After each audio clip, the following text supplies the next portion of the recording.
Nouveau format, on se retrouve sur le podcast de Radio Bozo où on va faire des interviews un peu plus cosy et longues où on va interviewer des acteurs de la nuit. Je vais être accompagné de mon gars sûr, Lenny. Et bonjour à tous. Ça fait longtemps qu'on doit le faire. Hein. Ça fait longtemps. vraiment. Hein. Ça se compte en années, hein. C'est trop longtemps. On voulait plus parler de ce sujet. Il était tabou. Aujourd'hui, on accueille avec honneur, j'ai envie de dire, DJ Fab. Merci. Fab, Ouais. du coup. Ouais, Fabien et Fab. Côté artiste. C'est ça, pour les intimes. Ouais. Ça va être très simple. Donc, dans un premier temps, on va parler de ton histoire. Ouais. Ensuite, on va voir un peu ton parcours pro, parcours dans la nuit, dans le monde de la nuit. Ouais. Ensuite, on va aller plus sur des anecdotes que tu as vécues. Croustillante. C'est ça. Ouais. Après, si t'es sous contrat, tu pourras pas forcément tout dire. Ah non, moi, je lâche tout ce soir. C'est bon, c'est parti. Et puis après, sujet un peu plus libre, où on va partir sur de l'actualité, avec des débats, choses comme ça. Au niveau politique, le reste.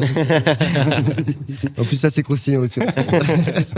Donc, allez, c'est parti, on commence pour la première partie. Ouais. Donc, t'es né où? Alors, je suis né à Marseille. J'ai grandi à Vauban, c'est au pied de la Garde. Famille modeste, j'ai manqué de rien, famille aimante, heureux, sans problème. Et j'ai fait mes études au collège Pierre Puget, c'est pas loin de Vauban. Ouais. Et après, j'ai fait 200 mètres, j'ai fait le lycée Perrier. Je reste toujours dans le secteur. J'ai eu mon bac B. T'étais un bon élève? J'ai toujours été moyen, plus, ça dépend des années. Fallait que tu travailles...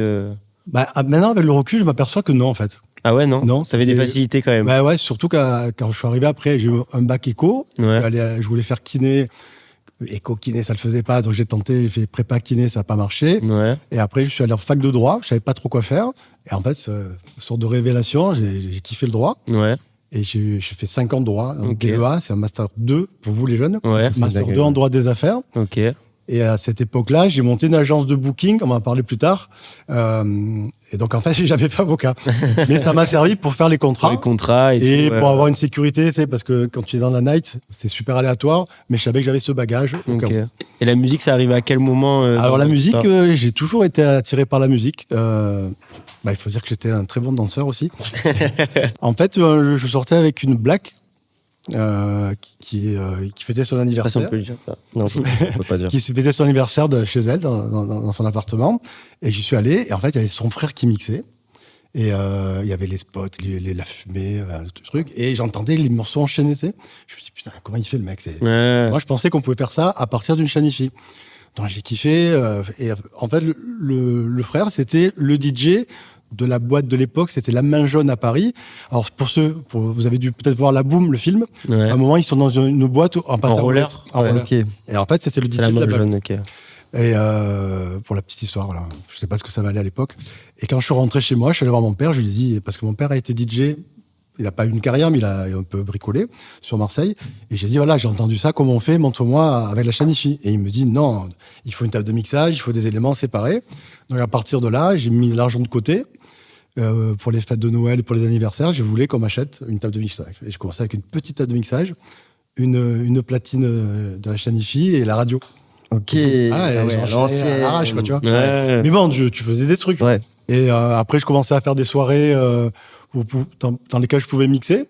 Mais c'est pas du mix, c'est on enchaînait. Parce que, en fait, moi, quand j'ai commencé à travailler la nuit, j'avais 16-17 ans. Et la musique électronique, elle s'est créée à ce moment-là. Le temps que ça arrive, 86, Chicago, la house, 88, Détroit, la techno, 16 ans de moi, parce que je suis en 70. Donc le temps que ça traverse l'Atlantique, quand je commençais à mixer, ça n'existait pas. Ok. Et j'ai fait une saison à Biarritz en 89. Donc je bricolais, je faisais des soirées, je mixais, j'enchaînais comme ça. Et je suis sorti en Espagne. Je suis allé voir une boîte et c'était l'époque où il est sorti le morceau Fresh Kiss, Lil Louis. Ça ralentit la femme qui jouit. Et là, je me suis aperçu qu'il y avait une façon de travailler que je connaissais pas. Ouais. J'avais même pas soupçonné. Même pas le black. C'est fou ça quand même. Hein. Ouais. Ça rejoignait un petit peu le black, tu vois, que j'avais vu la première fois. Mais là, je voyais que c'était carré. Rien à voir. Ouais. Et j'allais tout le temps dans une boîte à côté de Biarritz et le mec, j'ai parlé. Ouais. Et il m'a dit, bah, si tu veux, champion de France de DJ à l'époque, ce DJ. Ok. Mais c'était caca. Il m'a dit, bah, viens l'après-midi, je t'explique. Il m'a expliqué les tempos, les 4 temps, les 32 temps. Bon, au début, j'étais, de quoi il me parle, tu vois. Et le matériel, un truc de fou. Et je me rappelle, je suis retourné travailler au resto le soir. J'étais dégoûté. J'avais envie de porter des plats. Pour moi, j'avais compris. Et voilà, le truc, ça a été ça. Et j'ai acheté des vinyles à Biarritz, mais je pouvais pas les jouer. Hein. Ah ouais. Et quand je suis rentré à Marseille, je me suis dit, là, il faut que je fasse DJ. Voilà. Okay. Et ça a commencé que, donc, 89, je reviens de Biarritz. Et je sors au Big Ben à Cassis. C'était la boîte branchée de l'époque, de tout ex-Marseille. Et je sors, voilà, je connaissais les patrons parce que je jouais à Andoum au foot. Ouais. Et un des joueurs, c'était son nom qui avait la boîte, Paul Caracoulou. Et donc je sors, j'organise des soirées, ils viennent à mes soirées, les patrons, tu vois. C'est méchant. C'était des potes. Et un jour, le DJ s'en va. Ah, il va travailler dans une autre boîte. Et il me dit, moi, si tu peux prendre ma place, je te dis ce qu'il faut faire, tu viens faire un essai. Et moi, comme ça, si ça le fait, toi, tu connais l'endroit. Et au moins, il me laisse partir tranquille. Et donc j'y vais, je mixe un peu, et il y avait tous mes potes, et ils m'ont pris. Et à 19 ans, je commençais à être résident du Big Ben. Incroyable. Et ça a commencé comme ça à l'époque. C'était quel style là que tu jouais? Alors en fait, il y avait le début, c'était tu jouais de tout, tu jouais du Marvin Gaye, tu jouais du Toto. Après tu jouais parce que la musique électronique avait traversé, mais c'était super commercial, tu vois. Ouais. Il y avait Inner City, des trucs comme ça. Okay, mais eux, ils étaient passés à autre chose en Angleterre, ouais, déjà. aux États-Unis. Nous, on récupérait tout le commercial. Donc, je jouais les tubes. Il y a des tubes qui ont été repris maintenant. Ouais. Et super facile, tu vois. Et après, tu faisais une coupure années 80, Claude François, machin. On repartait musique électronique. Et après, c'était du rock, des conneries, du tron, machin. Ouais. Okay. Du traditionnel. Ouais. Et voilà. Et après, il y a un mec qui branchait ma copine, je l'ai frappé, donc on dirait. Ah, faut que je raconte l'histoire. Je raconte l'histoire ? Ah oui, raconte ça. Ouais, parce qu'en fait, c'est. Donc en fait, il était déjà venu, c'est l'ex de ma copine de l'époque, et il voulait se remettre avec elle, et je l'avais chopé. Bon, bref, et c'était un ami du patron, je le savais. Et 3 semaines après, le patron nous fait une réunion, ils nous ont dit ouais, j'ai les flics dessus, donc faites pas de conneries. Faites pas de conneries, il parlait à tout le monde, sauf à moi, il pensait pas que ça allait venir de moi, la connerie. Ouais, pas d'embrouille dans la boîte et tout, non, pas de souci. Et le soir même, donc 2 heures après, le mec, il arrive, ce mec-là qui branche ma copine, et moi, je sors de la cabine pour me prendre à boire, et je me rappelle, j'avais les 2 verres à la main comme ça. Je dis, qu'est-ce que tu fous là, tu vois? Et il commence à me dire, de toute façon, je vais la récupérer. Ah ouais. Ouais, je vais la récupérer, elle est à moi, et toi, je vais te faire virer. Et je sais pas ce qui m'a pris. J'ai mis un coup de tête. Le mec, il a traversé la piste, il a atterri sur la table du patron. Et j'ai eu l'impression, comme dans les films, que la musique s'arrêtait, qu'il y avait un spot sur moi. J'ai comme ça, et je vois en ligne de mire le patron qui lève la tête, qui me voit, les verres comme ça. Il est venu les pompiers le chercher, les flics. Ah oui, ok. Ah, je passais au tribunal. Hein. Ah ouais. Bon, du coup, c'est la fin du Big Ben, ça. La fin du Big Ben et la fin de, entre guillemets, mon envolée, tu vois, parce que j'ai commencé par la meilleure boîte de l'époque. Ouais. Et puis Terminares. Et après, donc, pendant 1 an, j'ai fait des boîtes un petit peu pourries. Et il y avait une place qui se libérait. J'ouvre un magasin de vinyle, ce qui s'appelle X Records, Et donc, on ouvre le magasin, mais bon, à 3 sur un magasin, tu gagnes pas d'argent. Mais je fais des contacts et j'apprends qu'il y a une place qui se libère au trolleybus, au whisky bar. Ok. Et en fait, moi, je vais mixer à mon bar. Et quand je redescends, je dis, j'ai rendez-vous avec le patron. On me dit, mais il est parti, le patron, il a eu son rendez-vous. Je fais, mais c'est moi. Non, il y a un mec qui est venu. Et donc, c'est pour ça que je dis ça. J'ai percuté qui c'était, tu vois. Ok. En fait, le mec, il m'a grillé comme ça. Et il est allé à ta place. Ah ouais, c'est fou quand même ça. Il a pris la place, mais comme lui, en fait, il allait repartir sur Saint-Tropez. Mais c'est un mec qui a mixé sur New York, tout ça. Qui a vraiment, il mixait house, mais trop pointu pour l'époque de musique. Okay, ouais.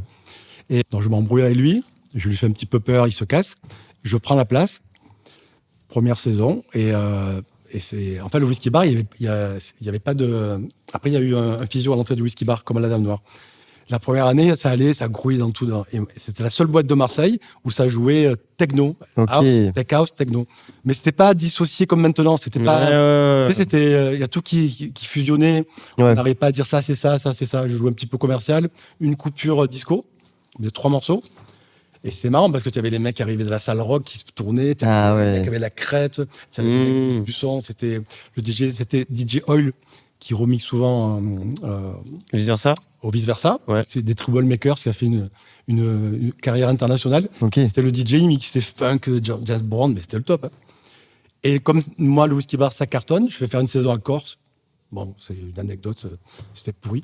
Je reviens et il décide de prendre quelqu'un de la nuit marseillaise qui cartonne. Jean Lenoir, il s'appelle. On Ouais. l'appelle Jean Lenoir. Il était connu. Et en fait, ils ferment la porte, ils mettent un physio. Et là, le whisky bar, ça explose. Ok. Voilà. Parce que tout le monde en avait entendu parler de l'année Ah d'avant. ouais. Mais toi, quand t'arrives, c'était payant l'entrée ou pas du tout? Alors, le truc qu'il y avait, c'est que c'était bizarre, c'est que le vendredi, c'était gratuit. La première année où j'arrive. Ok. Et Donc, c'était à bloc. Et le samedi, il y avait des dégâts. personne. Ah Toi, ouais. t'as repris le C'était samedi. Non, j'étais resté Vendredi, samedi. Vendredi, je vois que c'est plein. Je me suis dit, le samedi, Ça va être pareil, ouais. personne. Je dis au patron, il faut faire des soirées. Donc, je fais des soirées comme j'avais fait au Big Ben, des soirées un petit peu branchées, tu sais. On fait défilé de sous-vêtements féminins avec les magasins Alibi, les magasins branchés de Marseille. Du coup, ça attire une Ah ouais, clientèle c'est branchée. ouais. On l'a joué fin, tu vois. Ouais. Après, on fait des défilés sous-vêtements masculins. On fait venir des danseuses qui accompagnent les mecs tu sais, en sous-vêtements. Ok. Et ça explose. Et après, mon patron, il a eu une idée de taré.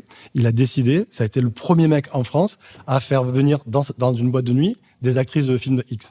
Ok. C'était Dragissa et Julia Chanel, c'était les stars de l'époque. Ok. Un peu comme les Clara Morgan de maintenant, mais puissance 10. Et les filles, elles sont venues, mais elles faisaient rien. Elles étaient juste là, elles dansaient un petit peu. Au bar, c'était même pas au bar, non? Ouais, c'était juste Non, là, mais- acte de présence. Acte de Quand présence. j'ai Ouais. annoncé, les mecs, ils me disaient, putain, c'est Elle est où? Elle est où? Je me rappelle, il y avait une fille, elle disait, mais c'est qui? Je suis bête, ton mec. Pourquoi tu dis ça? Je dis, vas-y, donne-lui. Et en fait, ça explose. Mais quand je dis ça explose, elle devait rester 3 semaines, elle reste 1 mois et demi, quoi. Et Ok. mais c'est incompréhensible, tu vois. Et à partir de là, on refait des bookings et on fait, voilà. Et moi, l'année où je suis arrivé, il y avait un mec qui s'appelle Fabrigé. C'est lui qui a lancé les Super Funk. Mon succès, Lucky Star. Lucky Star. Et lui, en fait, il faisait tous les jeudis des soirées. Et moi, quand j'arrive, je faisais vendredi, samedi, et je vois qu'il y a des gros DJ qui passent le jeudi, mais je travaillais pas. Ok.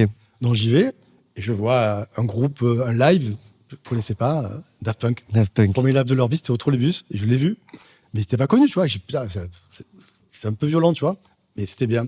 Après, il y avait Jeff Mills, et il y avait Carl Cox. C'est fou de se dire qu'au Trolli, il y avait ça. Mais j'ai toutes les photos, ouais, c'est vrai que je les ai pas trouvées. Ouais. Mais Charles Barthélemy les a. Et en fait, tu vois, tous ces DJ qui maintenant sont des stars, ils sont passés au Trolleybus, quoi. Ouais, Ça, c'est fou. incroyable. C'est un point de, ouais, c'est un point de passage de Marseille, en fait. Grâce à ce mec, grâce à Fabrégé, Ouais. parce que lui, il faisait des raves fin des années 80, début 90. Et moi, quand je suis arrivé au Trolleybus, c'était 91, 92. Et donc, en fait, c'est là le début de la musique électronique et qui explose en Ouais. France, tu vois.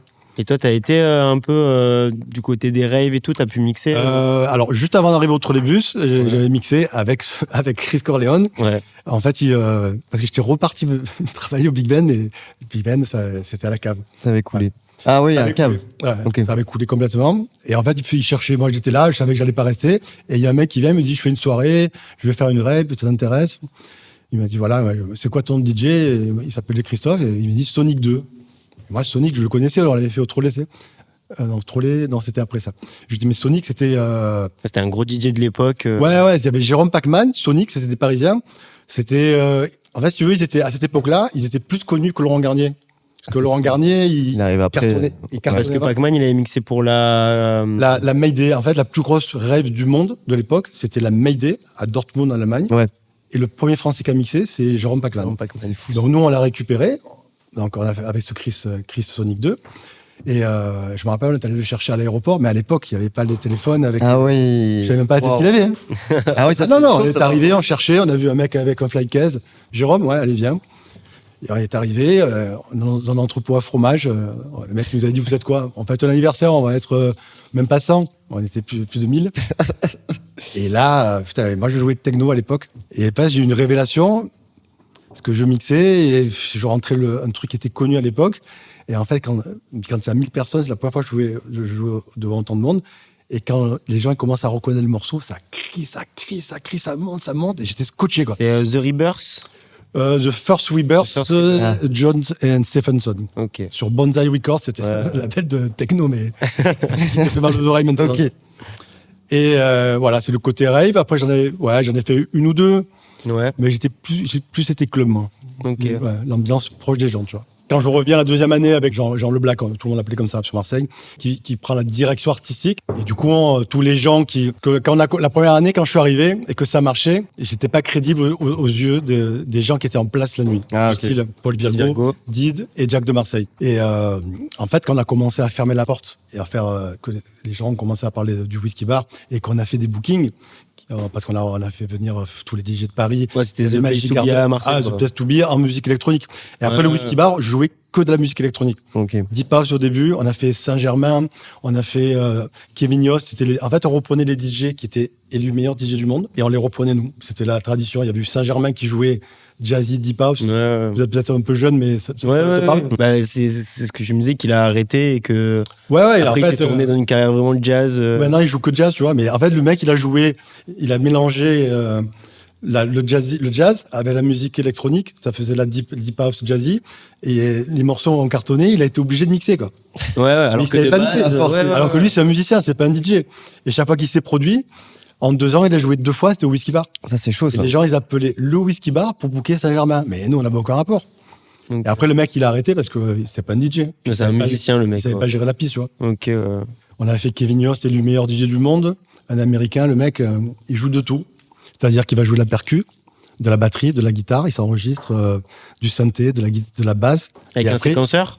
ouais, après, il mélange tout. Ah, du live tout seul. pur. Ok, d'accord. Et tu vois les morceaux qu'il fait, et il est toujours en place, là. Ok, d'accord. Ok. Et voilà. Et après, à partir de là, je suis resté 8 ans au Whisky Bar et ça a explosé. Et jusqu'au jour où j'ai décidé, j'avais envie de faire une soirée, et je voulais faire Laurent Garnier. Et je suis allé voir mes patrons, ils m'ont dit oui, mais c'est risqué et tout, donc essaye de voir. Donc je suis passé par la bande, par Jack de Marseille. Et finalement, là, il y avait 6 mois d'attente. La seule date qui était dispo sur les 2-3 ans, c'était le dimanche 2 février. La pire date. Et à l'époque, le dimanche, il n'y avait rien à Marseille, les gens sortaient pas.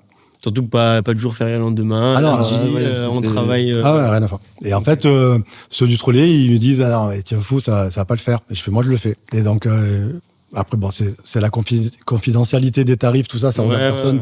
J'ai un super tarif, mais inimaginable. Et la seule condition, c'est que ce soit discret. Parce que Jack, il me dit, j'ai demandé à Laurent qu'il vienne mixer pour mon anniversaire au Whisky Bar, au Trolleybus. J'ai dit, petite soirée. Et moi, je fais pas venir Laurent Garnier pour que ce soit un secret C'est d'État. ça. Ouais. Donc, discret, d'accord. Prévente à Nice, prévente à Nîmes, Oh. prévente à Montpellier, prévente à Cannes, à Marseille, à Aix. Et en fait, on a fait à bloc. On avait mis le son dans toutes les salles, le même son dans toutes les salles. Et on avait levé toutes les tables, toutes les chaises. Et on passait pas faire de bouteilles. Et en fait, les mecs, ils ont pris des bouteilles, ils les mettaient par terre. Et la soirée, à 6 heures, il y a eu Oil qui mixe, des Troublemakers, moi, Laurent Garnier et Jack de Marseille. À 6 heures, tous les videurs, la boîte à bloc et tous les videurs. Je suis bon, mais j'ai rallongé tous les videurs pour finir jusqu'à 8 heures. Mais non. Ouais.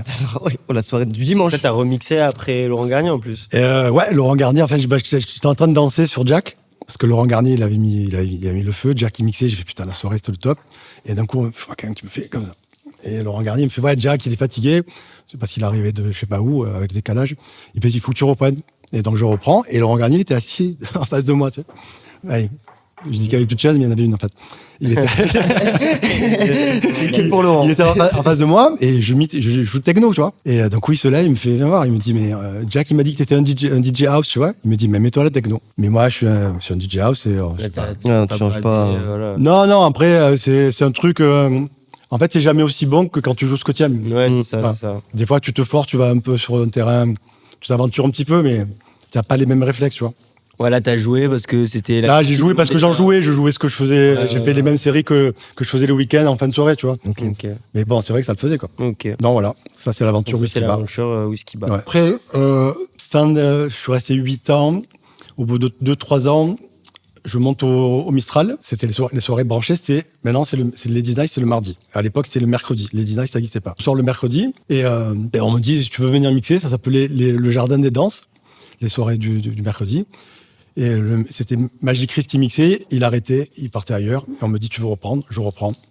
Et en fait, il s'avère qu'à cette époque-là, le mercredi, il n'y avait pas grand monde. Et au Whisky Bar, tous les débuts de soirée, tous les samedis, je voyais 2 mecs, 2 grands, qui étaient là en début de soirée, et qui me disaient, putain, c'est bien. Et dès qu'il y avait du monde, ils partaient. 1 fois, 2 fois, 3 fois, et je dis, ils me prennent pour un grand.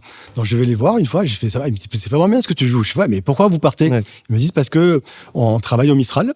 Et c'était Jean-Guillaume Charvet et son frère Arnaud. Et Jean-Guillaume, il me dit, je reprends les mercredis et on va faire des soirées avec toi. Et je fais, ouais, carrément. Et donc, le mercredi, il est là. Il me dit, voilà, on fait des soirées. Tu peux faire venir des potes à toi. Donc, je fais venir Charles Schilling. C'est un DJ belge qui cartonnait à l'époque, qui est toujours d'actualité. Et Jean-Guillaume, l'organisateur des soirées du mercredi, me dit, moi, j'ai un pote, un Parisien. Il s'appelle Christophe Lefriand. Et c'est Bob Sinclair, tu connais? Je fais, ouais, mais il était pas connu à l'époque. J'avais acheté son premier track, que personne connaît, en fait, qui est pas mal. Et il me dit, voilà, en fait, c'est la Yellow, il a son label, il y a lui et un mec chinois. Il me dit, en fait, son associé, il veut arrêter, et lui, il continue.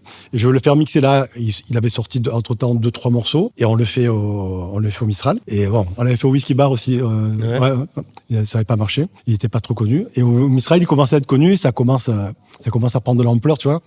Et après, Jean-Guillaume Charvet devient le manager de Bob Sinclair. Ok, ah ouais. C'est pour ça que je l'ai sorti. Et Bob Sinclair, il explose. Il sort son album Champs-Élysées avec tous les tubes qu'on connaît. À cette époque-là, Guetta, il avait repris le Papagayo à Saint-Tropez où il a rencontré sa femme. Et il demande à Jean-Guillaume Charvet de devenir son agent. Donc il se retrouve avec les 2 Français. Wow. Du coup, Antoine Clamaran et Martin Solveig demandent à être managés par Jean-Guillaume Charvet. Il avait les 4 Français. Et les mecs, il avait toute la deuxième partie de la French Touch qu'on a eu dans les années 2000. Et le mec, je crois que c'est le meilleur manager du monde, quoi. Ah ouais, là, il est très strict, mais par contre, c'est super carré, quoi. Okay. Et même moi, après, quand les 4 Français, quand je les ai bookés dans tout le sud de la France, ça passait par moi, parce qu'à l'époque, il y avait Internet, c'était les balbutiements, et c'était par téléphone. Mais vas-y, tu veux Guetta, comment tu fais? Donc tu vois qui c'est dans quel club il a déjà booké. Le bruit s'est répandu que c'était moi, ça passait par moi. Donc moi, je faisais les 4 Français. Je faisais un contrat, par exemple, avec la boîte de Philippe, le système à Grenoble.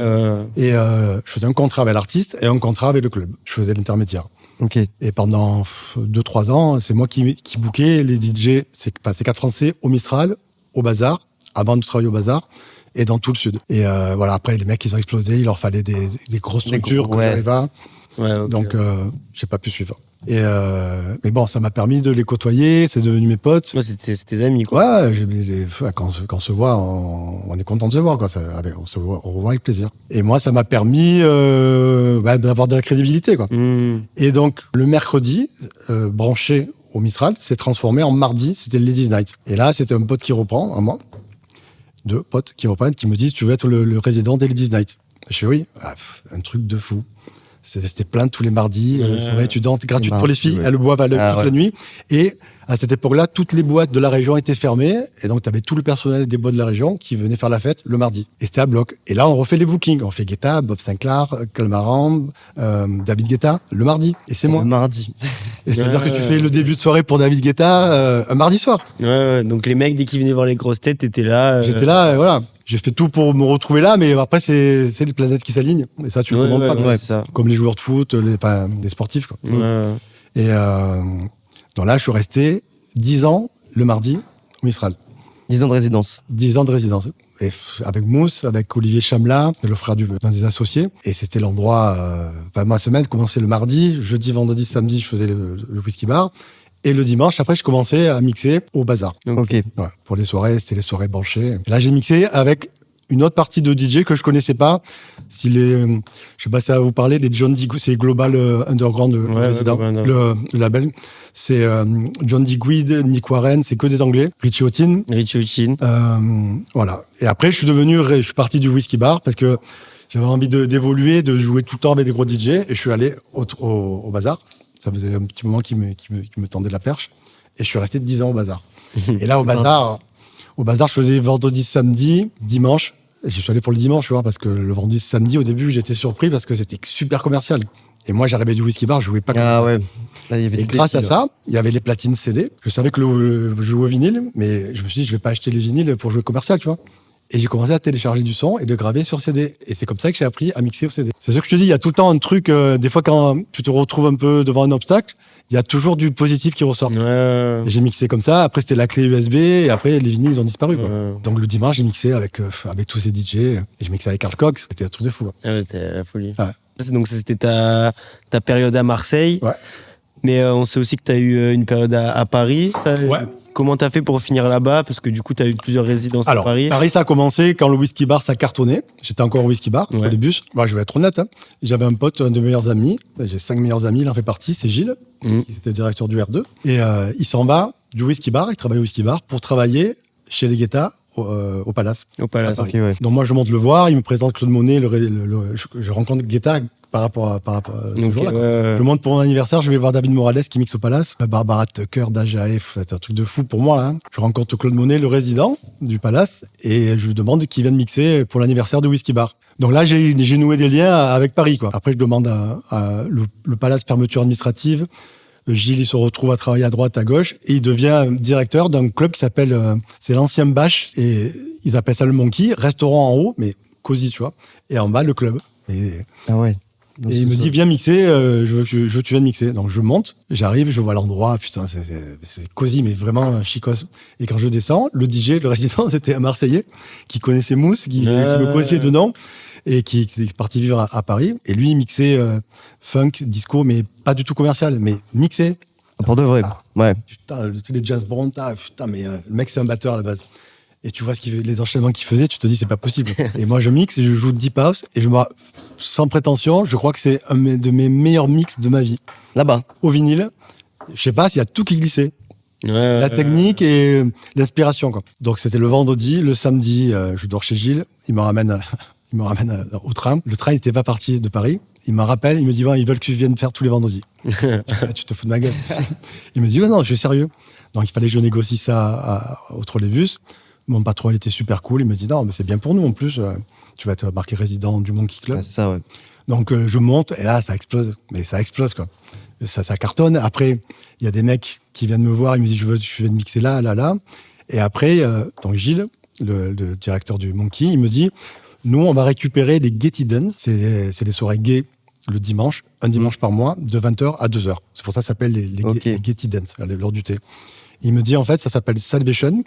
Il y en a un, c'est anglais, il y en a un à Londres, un à Barcelone, un à Ibiza et un en France.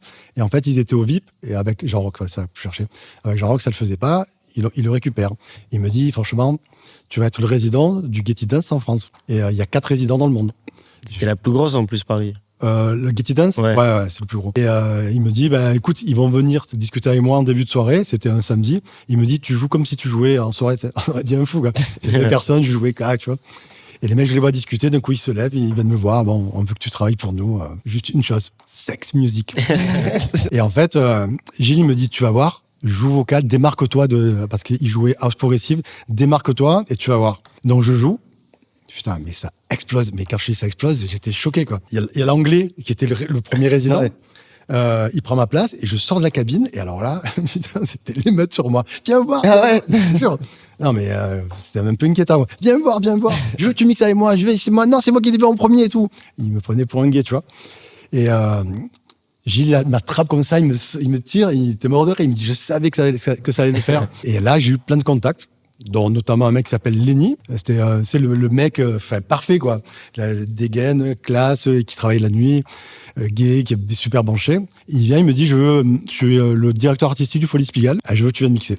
Et je suis allé mixer là. Après, par rapport à la mère de Lenny, elle le connaissait sur Paris parce qu'elle avait vécu, elle me présente un gay. Mais c'est fou quand même qu'à l'époque, les gens... les principaux acteurs du monde de la nuit, c'était le mouvement gay, genre souvent.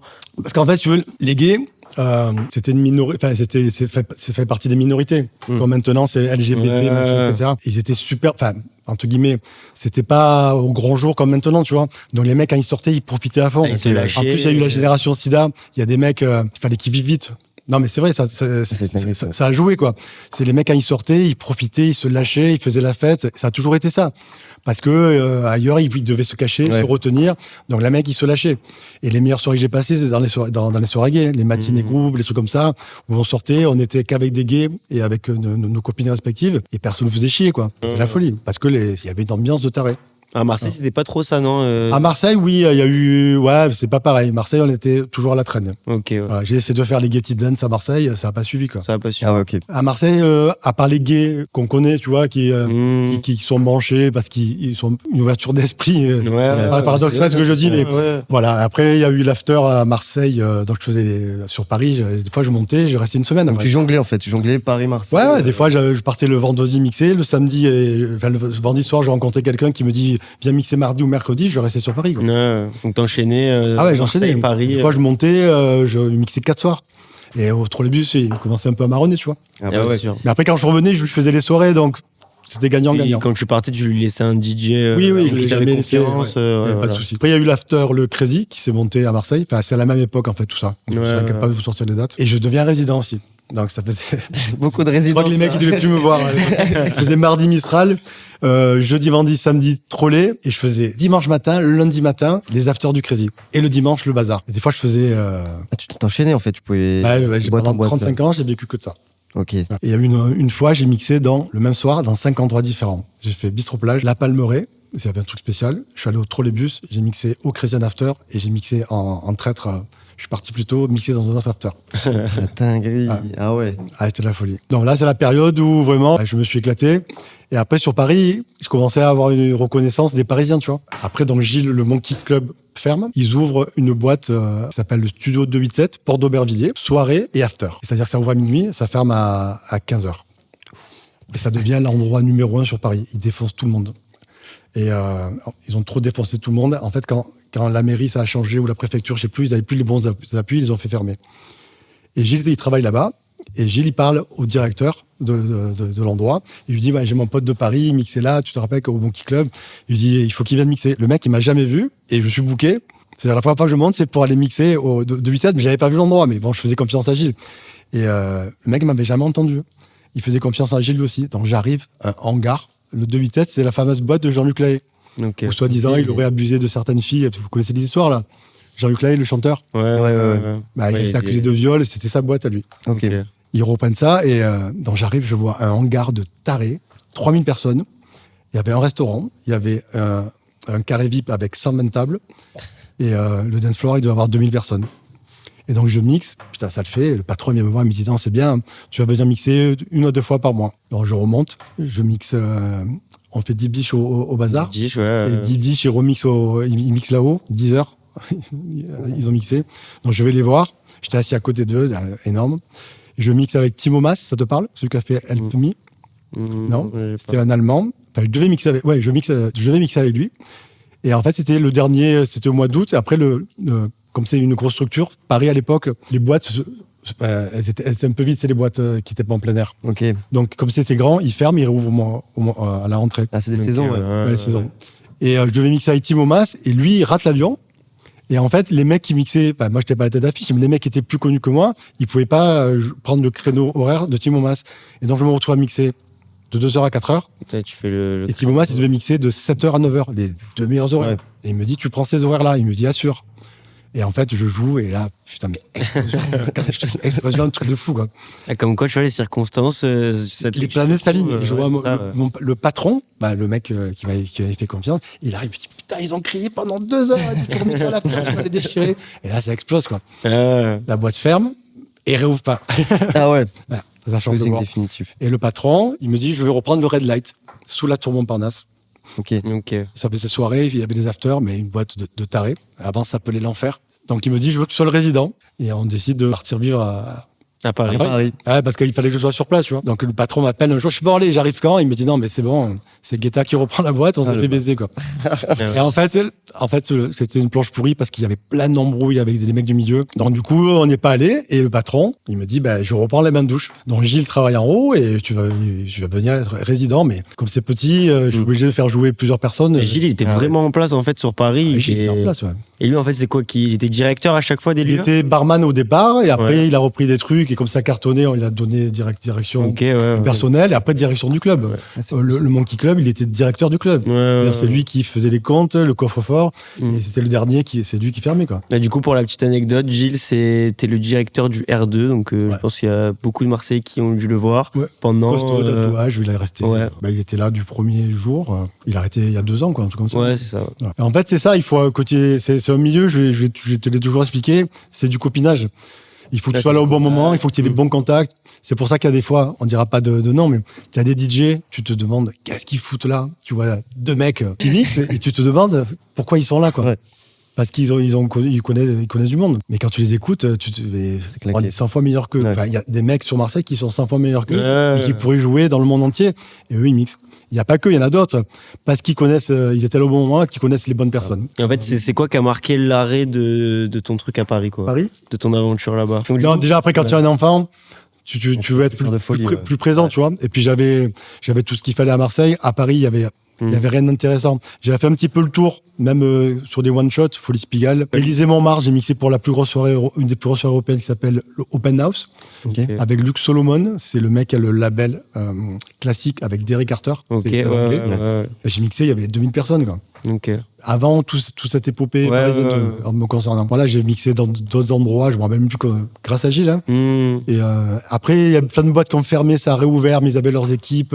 Et moi, quand j'étais là, que je mixais, il y avait des Parisiens, au 287, ils venaient me dire qu'est-ce que tu fous là, quoi? Comment tu es arrivé là? Ah oui, parce que tu connais Gilles, le mec qui marronnait. Mais c'est un Marseillais qui arrive, tu vois. On lève le pain de la bouche et le mec il marronne. Et donc du coup la suite ça aurait été que donc des trucs à l'étranger, tout ça. Ouais, il aurait fallu que j'enchaîne, il aurait fallu, on en revient. La prod. La prod, ouais. Ah ouais, vraiment, ça marque la différence. Ah oui. Si tu avais une actualité à l'époque, c'était plus facile. T'es DJ, sur quel label? Tel label, vas-y. Déjà, t'as une crédibilité. Ah, bien sûr, parce que pour t'es DJ, résident du bazar, ouais, d'accord. Ouais, ça veut rien dire en fait. Il y a des mecs qui m'ont fait jouer juste pour me faire plaisir, tu vois. Je vais mixer à Ibiza, à l'Amnésia avec Tom Poux. Ouais. Pareil, c'est du copinage, tu vois. En fait, Tom Poux, c'est le mec qui fait les soirées Family Picnic vers Béziers, là. Je l'avais fait mixer 2 fois, putain, on sympathise. Il me dit, Fab, putain, t'es super sympa, je te fais mixer à l'Amnésia pour les soirées de Carcox. C'était quoi? C'était la terrasse ou les toilettes? C'était quoi? Non, les toilettes, c'est au high. Au high, ok. Non, en fait, l'Amnésia, c'est la grande salle. Et t'es à la terrasse, c'est la petite salle. Il me dit, tu joueras dans la petite. Je joue à l'entrée et je suis content. Et en fait, ça s'est pas fait parce que Carl Cox, c'était la soirée de label Intech de Carl Cox.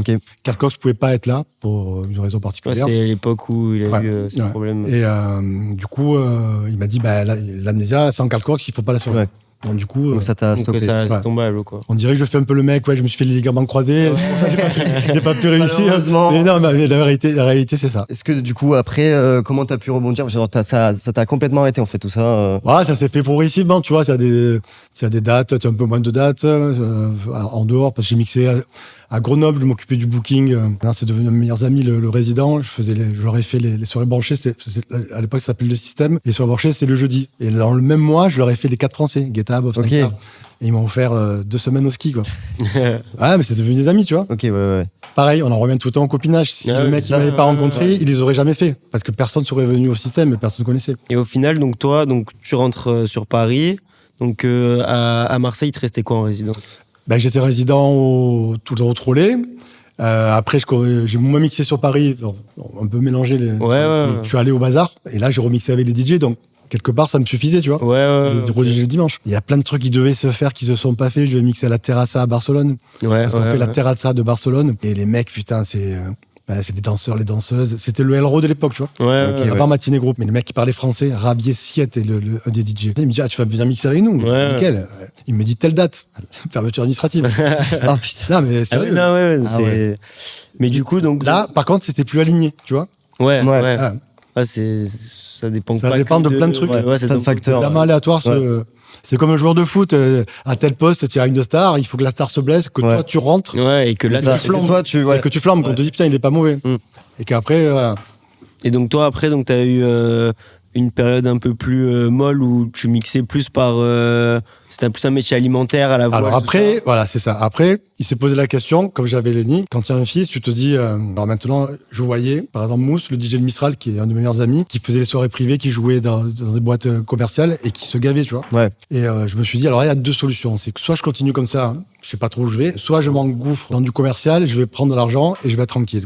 Et j'ai décidé ça. Il a fallu que j'arrête le bazar. En fait, j'ai arrêté le bazar et je suis parti à La Voile. C'est à Scalborelli. C'est en face du Greenwich.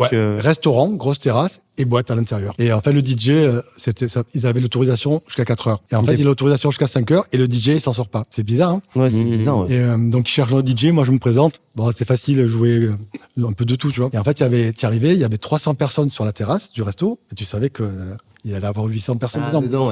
Et en fait, moi, je mixais entre l'intérieur et l'extérieur. C'est-à-dire, j'étais le dos à la terrasse. Ah oui. Donc, j'avais du monde derrière. Donc, ça rentrait. Putain, il y avait des femmes partout. Passaient me toucher le cul et tout. Mais je peux vous dire que j'ai tartiné à cette époque. Et je venais de me séparer, mais on aurait dit un petit puceau de 20 ans qui découvre la night, tu vois, la vie. Et là, la voile, ça explose. Mais ça explose. Et après, on a eu des problèmes de son, il fallait qu'on ferme. Pas plus de son sur la terrasse, mais ça explose. Et moi, je me retrouve le DJ le mieux payé de Marseille, quoi. Parce qu'il est payé bien. Et après, ils ouvrent la voile à Aix. Et je pars être résident. Je faisais mercredi, ça faisait resto, boîte, mercredi, jeudi, vendredi, samedi. À part que le patron, et là, j'ai bien le dire parce que c'est un gros con, je vais pas me gêner, j'espère qu'il va écouter. Il fait que des conneries. Il prend pas le bon personnel, il prend pas les bonnes décisions. Il gère mal. Il gère mal. Ouais. Il gère mal parce qu'il avait envie de moins dépenser, non même. Ouais, moins de dépenser. Et puis il décide de faire payer tout le monde. Tous les ex-ois viennent nous voir. Il veut les faire payer, les mecs des restaurants, alors que Mistral il payait pas. Tout le monde se vexe. Le lendemain de l'ouverture, on fait la tournée pour s'excuser. Venez là, tout le monde revient. Après il y avait une sale clientèle. Ils prennent Gilles. Ouais. Gilles fait partie de la vie. Hein. Ah ouais, Gilles est toujours présent. Et ils le prennent à l'entrée. Ils essayent de faire un peu le nettoyage, quoi. Mais le mal était fait en fait. On n'avait pas une bonne réputation. Ouais. Ils ont fait. Je vais te dire un truc. Je suis sûr que tu n'es pas au courant. On a fait Snoop Dogg à la voile. Tu étais au courant? La dingue, non. Pas du tout. C'était pour le concert. En fait, il y avait Orange. Il faisait un concert au Théâtre du Moulin avec Florida, Snoop Dogg et je sais plus qui y avait. Et en fait, mon patron il s'est démerdé pour récupérer l'after show. Ok. Mais en fait, Snoop Dogg devait juste être là. Ouais, juste faire. Donc on avait préparé les micros, on pensait qu'il allait parler. Le mec, il est venu, il voulait pas rentrer, il s'est mis dans la salle du fond, personne l'a vu. Ils ont pas fait rentrer les gens. C'était une catastrophe. On est passé pour des pistes parce que c'est un abruti. Ouais. Il me devait de l'argent et tout. Là, je peux le parler parce que c'est vraiment un chien. Bon, bref. Et à cette époque-là, je faisais de la thune, mais je jouais. Putain, je me perdais. Je jouais pas mon son, je jouais du son, la clientèle était pourrie, je jouais des trucs, et c'était, comme on dit, de la confiture au cochon, mais je voyais que des cochons sur la piste. Ils comprenaient rien. Tu sais, tu mixais bien, tu mixais des bons trucs, super accessibles. Si le Denis Ferrer, tu vois ce morceau? Les mecs, ils me disaient, vas-y, change. Un tube interplanétaire, qu'est-ce que tu me branches, tu vois? Pour te dire, quand il y avait le I follow. Quand il y a le break, les gens ils me disaient vas-y change. C'est pas moi, c'est le morceau qui est comme ça. Pour te dire, j'avais affaire à des abrutis, à me discuter avec des gens qui voulaient que je mette ce morceau, qui voulaient que je mette les tubes du moment. Insupportable. Ouais. Et là, j'étais vraiment malheureux. Ouais. Bon, sur ce, ma copine avec qui je vis, elle me quitte, mais tu vas voir, ça a son importance. Et maintenant, merci. Ah non, elle m'a relancé dans le game, un truc de fou quoi. Et mais j'étais malheureux. Et un pote à moi, il me dit, Khalil, il me dit, on fait une soirée avec une aire. Il faisait les soirées Marc Maya dans les soirées privées, les mecs de Helro, que moi, je connaissais pas. Et il fait venir une aire d'Ibiza dans une soirée au Lec. Une soirée piscine, il y avait 1000 personnes. Et je joue, j'avais toujours un maillot, les filles dans un clip de rap, les filles dans un maillot, le son Function One. Là, et là, je joue bon son. Et après, je mixe à la voile. Parce que je prenais bien la voile, je pouvais pas m'asseoir. Donc je joue, je me casse en T-Max d'Elec. Je vais là-bas. Voilà la voile. Putain, je suis arrivé, choc thermique. Je peux être la même. C'est impossible. Ouais. Et là, je me dis, parce que j'étais allé à Ibiza, et je me suis dit, c'est bon, c'est fini, moi. Autant prendre l'argent et m'amuser à sortir à Ibiza. Et en fait, je me dis, non, mais où, c'est fini de quoi? Non, c'est pas fini, non. Et c'est moi qui suis pas au bon endroit. Et en fait, je remixe, on organise des soirs avec Khalil, du même style, dans des bars ou dans des plages au bord de l'eau. Et là, putain, la renaissance, tu vois. Pas la même. Et je me suis dit, il faut que je me casse. Donc, j'essaie de me casser, mais personne ne veut allonger ce que je gagne à la voile. Ah, ok, ouais. Donc, moi, j'avais besoin, tu vois. Et finalement, ça ferme, parce que le patron, c'est un gros enculé. Il en fait une boîte rap. Rap. Ouais, je mixais pas, j'étais juste là. Aujourd'hui, c'est quoi maintenant c'est fermé. Ça n'existe plus. C'est une boîte. Non, on va partir. J'ai le mec qui est mort depuis. Je vais partir sur les mecs qui sont morts. En fait, c'est une boîte de striptease. Ok. Un directeur qui avait repris, ça a fermé, qui est revenu et qui a repris la boîte. Donc ça ferme, moi je me casse avec de l'argent comme doigt. Et là, entre-temps, donc, je mixe sur des before, sur Marseille et tout, je bricole un petit peu, Mademoiselle, etc. Et j'étais super malheureux parce que ma copine avait quitté, quoi. Ok, ouais. Donc il y avait tout. On a un souci, là. Et un jour, je descends pour mixer dans un before.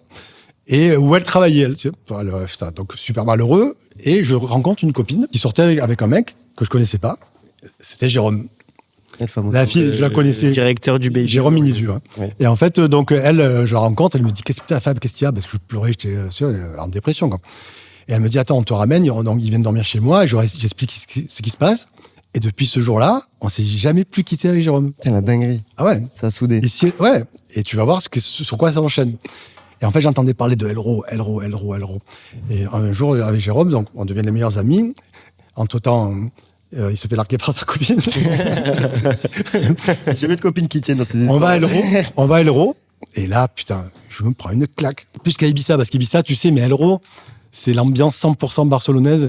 Et ça n'a rien à voir, quoi. Puis même tout ce qu'il y a autour, les confettis. Les confettis, l'ambiance, le CO2, les filles, mais des blocs, des mecs aussi, mais habillés sexe, et ça danse, tu vois.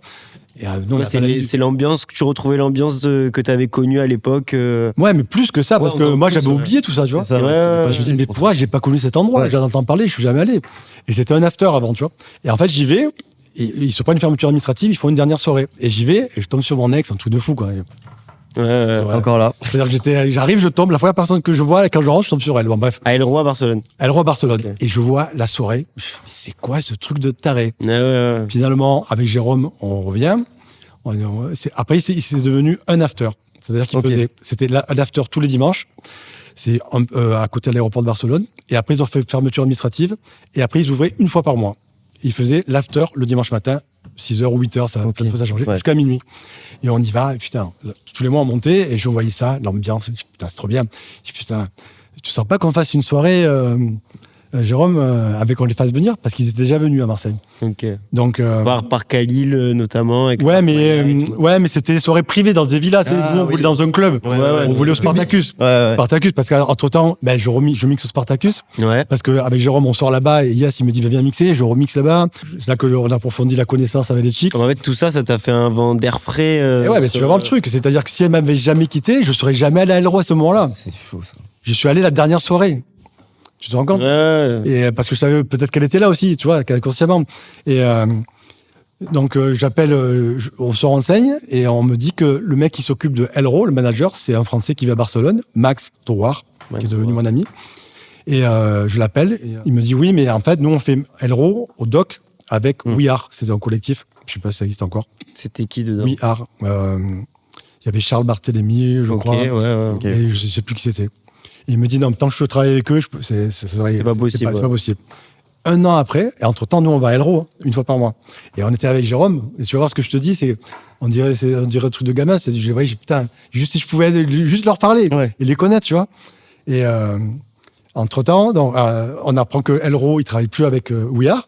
Je rappelle Max, il me dit, maintenant, on peut. Et maintenant, feu vert. Tu as vu ce que c'est devenu, quoi. C'est de mes potes. Ouais. C'est de nos potes. C'est ça. On s'est retrouvés 6 mois après, tous les dimanches on montait, parce qu'on le faisait au Spars, et je me retrouvais dans la cabine, face aux platines, tu sais, et à baver, parce que le changement, direct. Ouais. Moi, le meilleur endroit du monde que j'ai fait, de toute ma vie, c'est Elro Barcelone. Ok. Et Marc Maya, il me l'a dit, quand j'ai fait ça va rouvrir, il me dit non, parce que là c'est fermé. J'ai fait ça va, il me dit ben non, ça va pas. C'est le meilleur endroit du monde. Et donc, on fait Max, il nous dit oui, c'est bon, on le Sparte, pas de souci. Mais on l'avait jamais rencontré. Donc, on fait Marc Maya en premier. C'était un vendredi. Et il voit qu'on se bouge le cul sur le réseau. Et moi, j'étais en déplacement. C'est moi qui gère le truc. Et Jérôme, j'ai fait, regarde, il doit rappeler, rappelle-le toi, parce que j'ai des rendez-vous. S'il appelle que je réponds pas, ça fout la merde. Le soir de la soirée, c'est. Pour savoir si on avait récupéré Marc Maya et tout. Et dans le mec, on l'a jamais rencontré. Et Jérôme, il me dit, c'est bon, je l'ai eu. Il me dit, attends, j'ai une nouvelle de taré. Je sais quoi? Il nous propose de l'exclusivité dans tout le sud-est de la France, de Elro. Je fais, qu'est-ce que tu racontes? On n'a même pas fait la première. Il me fait, non, mais il a vu qu'on était sérieux. Ouais, parce que vous faisiez les vidéos un peu drôles. Ouais, on faisait des conneries, on rigolait. Il savait pas que la musique. Et je fais, mais je le croyais pas. Il me montre le mail.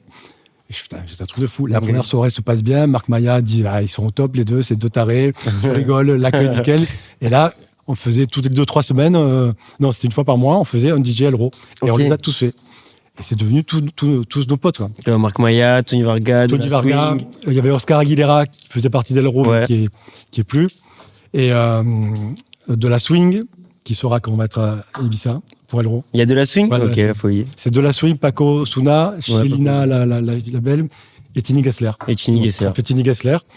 On fait. on les a tous fait, quoi. Ouais. Et après, grâce à ça, par rapport à Max Drouard, l'agence No Sleep Agency, Ils ont tous les, c'est une grosse agence. Mm. Ils pouvaient avoir accès à plein d'autres DJ. Ok. Donc on a fait Quartero, je crois, c'était. On a fait d'autres DJ au Spart, et le Spart, c'était l'endroit numéro 1 à cette époque-là, en musique électronique. Donc je mixais beaucoup là-bas, tu es venu me voir. On a fait Il y avait les poules parties. les poules parties. Ouais. Et grâce à voilà, c'est bizarre la vie, parce que si elle m'avait pas quitté, ben, j'en serais pas là, quoi. Ouais.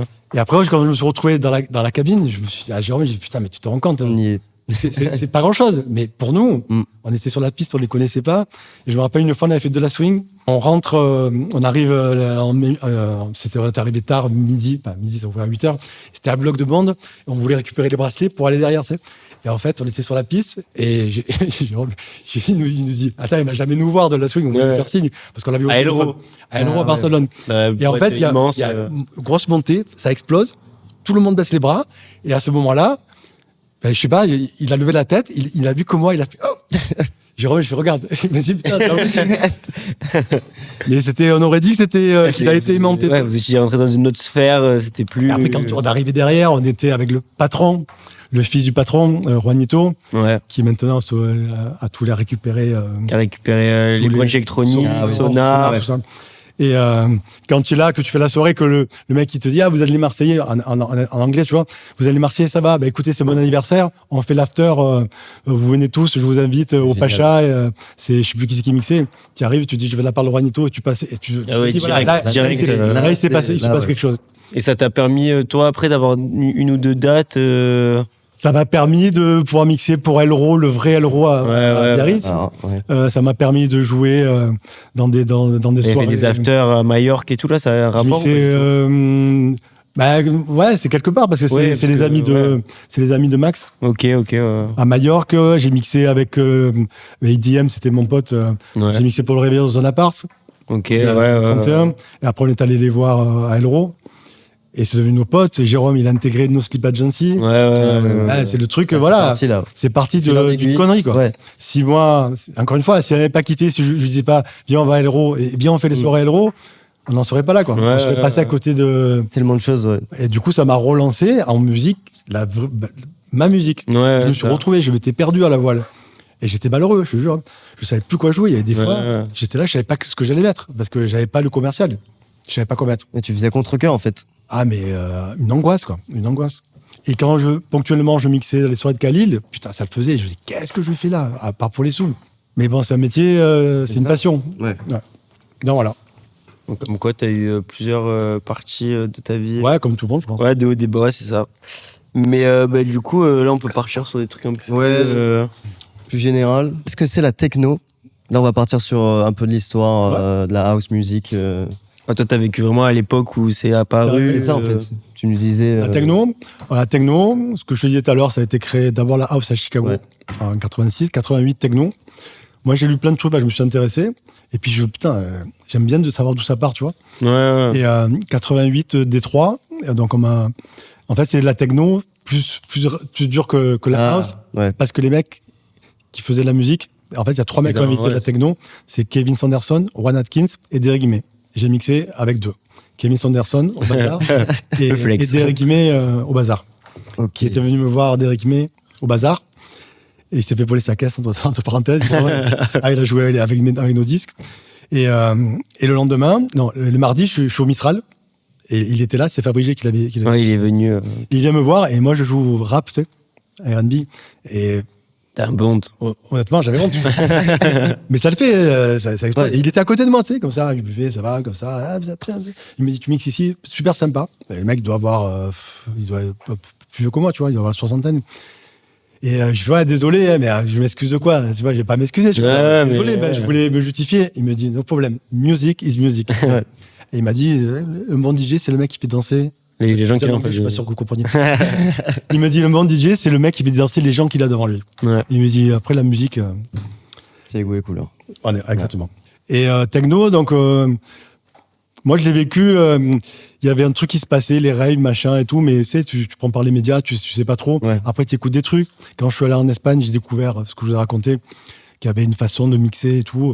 Et après, il y a les premiers raves. Et un jour, je vais à une rave. Alors là, c'était en 91, avant que je sois au trolleybus, Après que je me suis fait virer du Big Ben, c'est bon, vous me situez. Ouais, Ça s'appelle Dockland, c'était Jean-Jacques qui organisait, dans les docks, où il y a maintenant, pas où il y a le R2, en face. Ouais, c'est les docks. Ah, les ça s'appelle docks. les docks. Les docks. Ah oui. Et c'était ouvert, tu sais, à ciel ouvert. Enfin, en haut, c'est pas fermé les docks. Ok. Et il y avait, je sais pas, il doit y avoir 4000 personnes, et tous les plus gros DJ Ils sont passés. d'Europe, de rave. Et là, Avant le R2. avant l'R2, Ah oui, non, c'était. En Ouais. 80, Ah oui, C'était bien d'accord. avant. Putain, Au c'était l'ancêtre du rooftop de maintenant, quoi. mais c'était en face. C'était Mais ouais. c'était en face. Non, mais c'était ponctuel, une fois. Ah, ok, d'accord. Comme ok, si tu ok. fais dans un entrepôt. Ok, C'était ouais, une fois, one shot. Grosse rave, il y avait 5 dance floor, il y avait Pac-Man, machin. Ouais. Et incroyable, j'ai vu des mecs avec qui j'ai remixé, mais sans pouvoir m'imaginer que j'allais remixer avec. CG Bolland, au bazar, c'est des Allemands. Enfin, je sais pas, il y en a plein, je me rappelle plus le nom, Pac-Man. Et les mecs, c'était que des stars, quoi. Ouais, ça cognait par contre. Et toi, les DJ qui t'ont le plus marqué dans... À cette époque, Ouais, à cette Ouais. époque. Enfin, vraiment, tu sais, les DJ qui t'ont fait dire putain, enfin, c'est ça que je veux faire. il y a pas, enfin, je sais pas, moi je découvrais, je me prenais trop d'infos. Ouais. Tu la musique, machin. Et en fait, quand j'étais après le Big Ben et avant le trolleybus, on fait une soirée. Je travaillais dans un endroit, c'est en face le Mademoiselle, place de l'Opéra, ça s'appelle Rock'n'Roll, avec Théo Mas. Ouais. Et il me dit, on va faire venir un pote, il y a une rave, il y avait eu, c'est avant Dockland, Ok. il y a une rave, il y a Jack de Marseille qui mixe, et on va faire l'after chez nous, avec Jérôme Pac-Man. Et Pac-Man, en fait, quand il arrive, qu'il pose le disque, c'était c'était après la soirée, après ma rave. Ok. Ok, Ah d'accord. oui. Donc je l'avais revu, mais en fait, moi, à ma rave, j'avais mixé, j'étais tellement à bloc de T'avais même pas bonnes ondes, calculé. j'avais même pas capté, en Ouais. plus. Il m'avait pas calculé, il était déchiré. Il y avait tous ses potes qui étaient venus, qui étaient là. Puis lui, il était redescendu derrière moi. Moi, je jouais techno, il était redescendu house progressive. Mais je voyais qu'il y avait un truc, au vinyle, il touchait jamais, il ralentissait jamais, Jamais. tout au pitch. Au lieu d'accélérer, tac, il Ouais, il faisait calait au beaucoup de pitch, pitch. ouais. Ou s'il fallait ralentir, tac. Et du coup, putain, quand on le fait venir à cet after, là, Jack de Marseille qui vient, j'avais jamais entendu parler, et Pac-Man, je le vois mixer, tellement les mix ils étaient longs, j'avais l'impression que les vinyles ils étaient comme ça. Tu sais. Ils posaient, tac, ils enchaînaient, tac, ils envoyaient l'autre, ils réglaient, ça mixait, ça inversait. Un truc différent de moi. Moi, je mixais au tempo, mais c'était calé, mais là, c'était du mix. Ok. Ouais. Là, je me suis aperçu qu'il y avait autre chose. Bon, après, les DJ, après, tu sais qu'il y a des DJ qui sont bons par les Carl Cox, tout ça. Ouais. Mais en Ah, mais fait, un tu DJ dis, que t'as vu et que tu t'es dit putain, Choqué. lui vraiment. tout, Tout. Ah, toute époque, ouais, Toute époque confondue, ouais.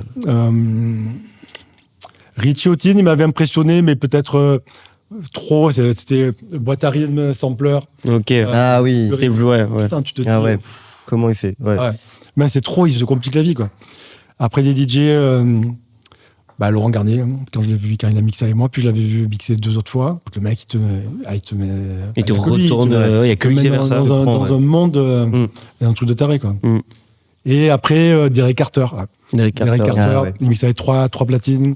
Et une fois, je me rappelle, j'arrive au Queen à Paris, et en fait, tu arrivais, tu laissais ta veste au vestiaire, mais tu surplombais la boîte. Tu sais. Et passé le temps, la cabine, elle était au-dessus de la rambarde des vestiaires. Tu sais. Ok. Et en fait, quand je rentre, le son n'était pas fort. Tu sais. Et ça criait. En fait, il avait mis 3 platines, il avait descendu les curseurs, les 3, et juste avant ouais. le drop, il me remonte, explosion. Et là, putain, là, tu te dis, le mec, il mixe 3 platines, c'est carré. Après, DJ Charles Schilling et Jack de Marseille, j'ai passé tellement de soirées où la qualité du son, la qualité du mix, parce que Jack de Marseille, c'est un phénomène. Hein. Ouais. Tous les jeudis, on le faisait au Whisky Bar à l'époque quand ça cartonnait.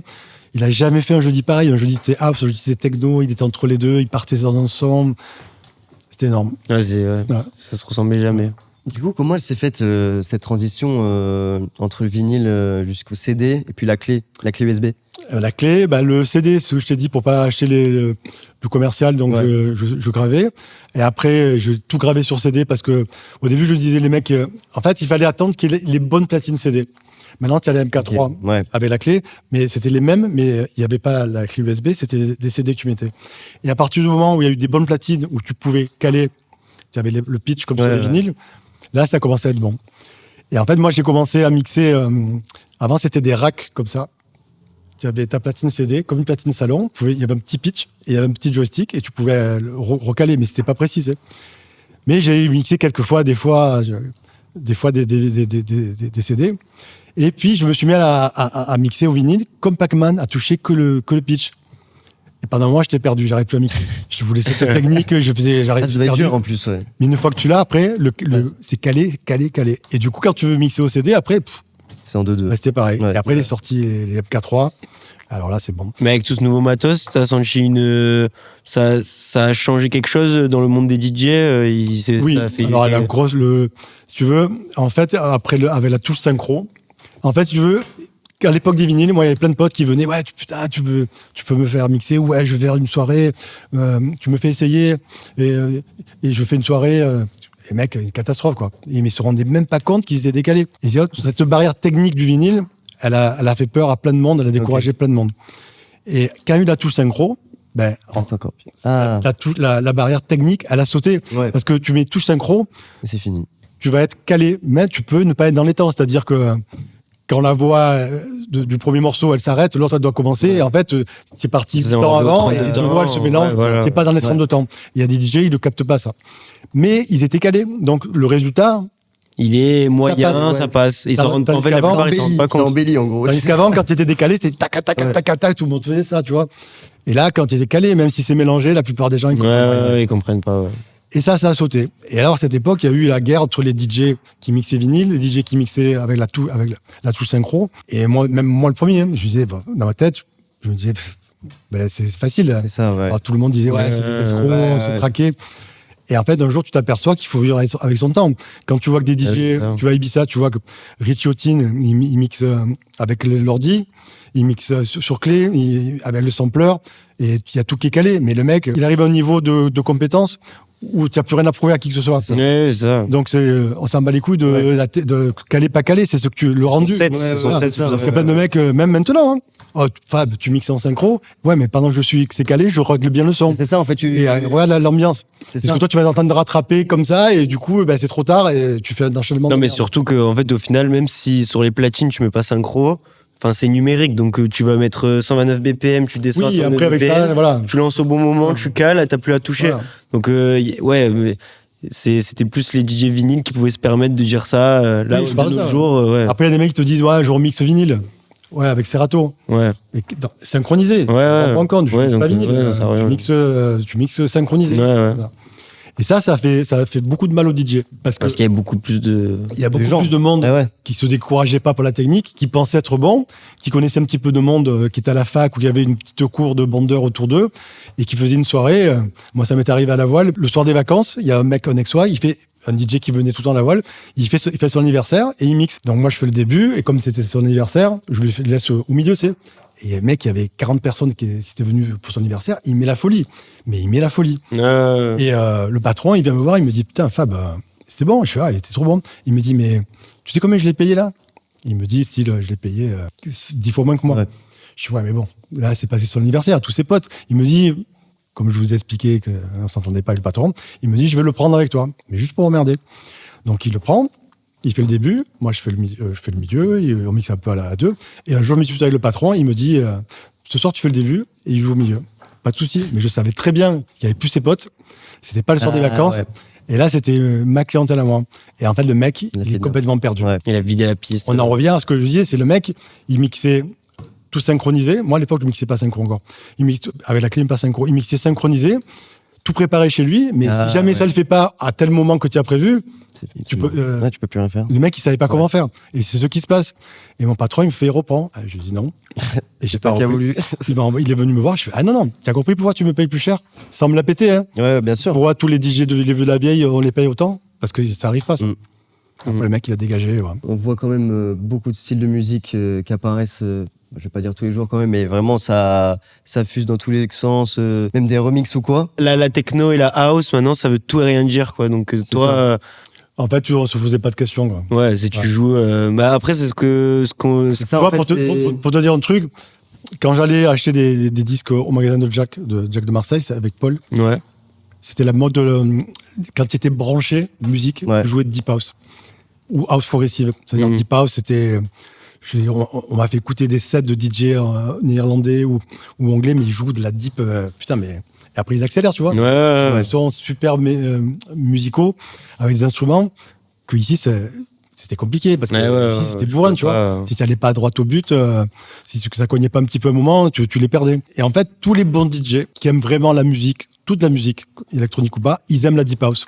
Parce que la Deep House, il y a un truc particulier. Je me régale à mixer ça. Et des Carl Cox, même les mecs qui jouent dur, ils jouent Deep House à certains moments. T'as plein de DJ Tech House, si tu regardes bien, même Marco Faron, qui est techno maintenant, tu regardes ses premiers tracks, c'est hyper house, deep et tout, et ils y passent tous par là, même nous avec l'ON, on a commencé par ça à chaque fois. Genre. En fait, si tu veux, il y a eu musique électronique, il y a eu deux courants différents. C'est tout ce qui était américain, à part la musique électronique, c'était funky, James Brown, tout ça, disco, bien que le disco soit français, mais c'était français qui ont inventé là-bas, des années 80, et en Europe, il y avait, on parle pas de la France parce que nous on était à la ramasse. Il y avait l'Angleterre, l'Allemagne, et où c'était rock, new wave rock. Ah oui. Donc quand la musique électronique est arrivée, tiens, la musique électronique qui est influencée par le disco et le funk, ça donne la house. La house, ouais. D'accord. Et la musique électronique qui arrive en Europe, influencée par le rock et le new wave, donc beaucoup plus techno.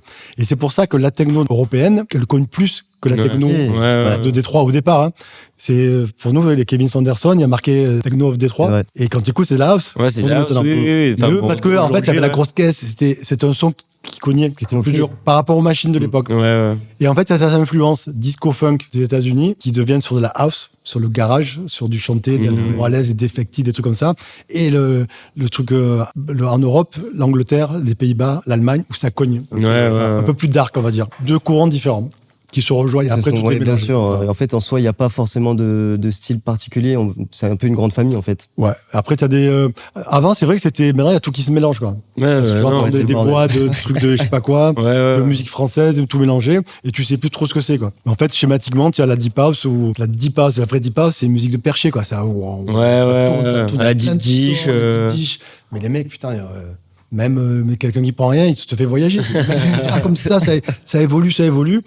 Après, Deep House, avant, on parlait pas de Deep Funk, de Deep Jazzy. Parce que les mecs, ils ont mis du jazz, ils ont mis du funk, Deep Funky, du jazz.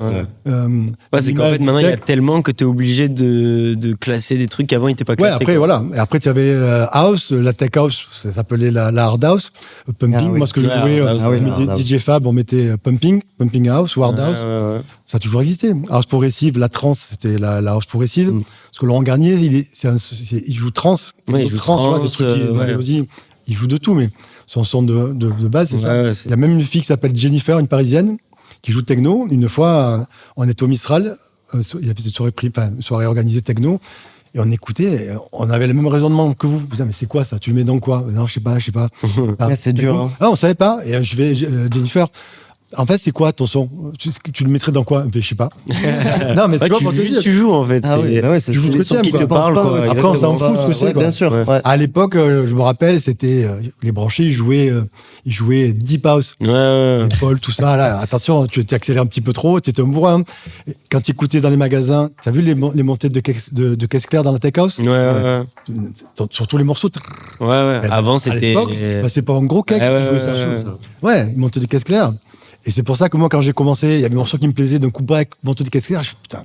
J'ai mis du temps avant de m'y mettre, alors que j'étais formaté par les gens que j'avais côtoyés, quoi. Ouais, grave. Et du coup, en soi, là, l'évolution de la musique électronique d'aujourd'hui, t'en penses quoi? Parce qu'il y a beaucoup de choses à dire, quand même. Moi, je vais être un petit peu cash. Il y a un courant que j'aime pas, c'est l'Afro House. C'est pas que j'aime pas. Ce que j'aime pas, c'est tous les chichis qu'il y a autour, quoi. Il y a plein de gens qui venaient au R2, qui m'appelaient pour que je les mette pour les soirées années 80, que je les branche, j'appelle Gilles, et qui d'un coup m'explique Black Coffee, Ken Music. Il y a des chichis autour de ces gens, et on a passé des soirées. Black Coffee, on l'a vu à Ibiza, avant qu'on appelle l'Afro House, parce qu'on s'est fait chier, quoi. Il s'est rien passé. Et c'est tout le temps pareil. Alors après, la musique, elle est de qualité, quoi, tu vois. Les morceaux, ils sont bien, mais il arrive un moment, putain, vas-y, on voit. Sur le set. Quelle musique. Après, voilà, que tu vas dans une soirée, tu kiffes ça, tu te régales, je comprends. Mais quand tu vois Ken Music à Saint-Tropez, que les mecs, ils captent pas une merguez dans la musique, et qu'ils ils sont tous là comme ça, parce que c'est Ken Music. Juste parce que c'est Ken Music. Mais ils comprennent rien. Et ils vont être le même comportement sur Welcome to Saint-Tropez, tu vois. Non, mais c'est la vérité. Oui. Et ça, ce côté, franchement, ça m'emmerde. Et je sais très bien, on en reparlera en prochaine interview dans quelques années. On en parle à la fois, ça va s'estomper. Mais c'est ce qu'on disait en fait tout à l'heure quand on a fait les tests, c'est que dans la musique électronique, t'as le courant, on va dire underground, avec nous ce qu'on aime, etc. Sans prétention, tu vois. Underground, mais ça, c'est un truc qui bouge jamais en fait. Donc ça veut dire que la tendance, d'un coup, le truc commercial, ça va être l'Afro House, après, ça va être la tech hard et tout. Techno, mais l'underground, il est tout le temps là et il bouge jamais. Donc ça, c'est ça que je comprends pas, c'est que tu fais Can Music et avant Can Music au Shelona, on avait fait Another. Ah ouais. Putain, mais la différence. Ah oui, c'est la folie. La différence. Ouais. Et pourtant, à 2 heures, ça cogne pas. Hein. Non, mais c'est la classe. Il y avait une ambiance et les mêmes filles. J'ai vu les mêmes michetonneuses là devant qui m'ont volé les lunettes, putain. Qui étaient là, qui, ça va et tout, qui faisaient pareil sur le truc Can Music. Ouais, aucune différence. Alors, je suis personne, j'ai rien apporté. Je suis personne pour juger, mais on me pose la question. Moi, putain, ça me rend fou, quoi. Quand tu vois des gens, ce qui me rend fou, c'est surtout des gens qui vont aborder la musique électronique, découvrir la musique électronique par rapport à ça. Ah. Alors que il y a eu tellement de choses depuis les débuts des années 90. Mais il piétine l'histoire du... Et que tu es là, tu parles, oh putain, ma sœur d'un pote, il me dit, moi, putain, tu peux la marquer pour Black Coffee à Saint-Tropez et tout. Mais tu me parlais des années 80, quoi. Je te marquais pour aller voir les années 80 au R2. Et d'un coup, tu découvres ça. Alors qu'il y a tellement de trucs 1000 fois mieux. Ah oui, c'est ça. Après, je pense tu peux rentrer par ça. Et après, si t'es vraiment intéressé, au final, tu commences à découvrir un peu. Alors, tu veux que je te raconte des histoires croustillantes pour te dire qu'il y a des gens qui comprennent rien. Karl Cox, la dernière fois qu'il mixe au doc, il y avait des gens qui étaient là, qui dansaient pas, qui étaient comme ça. Tu te dis, putain, mais qu'est-ce qu'ils font là? Parce que c'était la tête d'affiche. Si tu te retrouves là, c'est que tu ouais. Et il n'y a pas grand monde, tu vois, comparé aux autres fois où il avait pu venir. Et je vois des gens qui sont là et tout. Excusez-moi, vous connaissez un peu? Oui, c'est qui le noir qui mixe là? Je regarde, je fais, c'est Karl Cox. Mais pourquoi tu es venu? Non, parce qu'il y avait une soirée. Tu vois le genre de truc? Ouais. Il y a des gens qui sortent, il y a beaucoup de gens qui sortent parce qu'il paraît que quand il avait fait Luciano à OR2, qu'il est passé, je tombais sur 2 copines qui comprennent rien à la musique, qui étaient là, putain, tu le connais, DJ, il paraît qu'il est bien, ouais, c'est bien. T'es sûr, hein? Et après, c'était bien, mais je voyais que ça leur plaisait pas aux filles. Mais il y avait tellement l'ambiance autour. Ouais, tu as raison, il est bien. Arrête de me faire mon corps, ça te plaît pas, je le vois. Il y a, voilà, ça c'est le côté. C'est un truc qui a toujours existé. Ça a toujours existé. Après, les goûts, les couleurs, voilà. Oui, voilà. Mais viens pas m'expliquer comment ça marche la musique alors que tu viens d'arriver, quoi, tu vois, et que tu découvres peut-être pas forcément ce qu'il y a de mieux. Bah, après, c'est mon avis. Ouais. Et on est, la plupart des DJ pensent ça. Donc du coup, c'est plutôt positif ou négatif la direction que prend l'industrie de la musique électronique?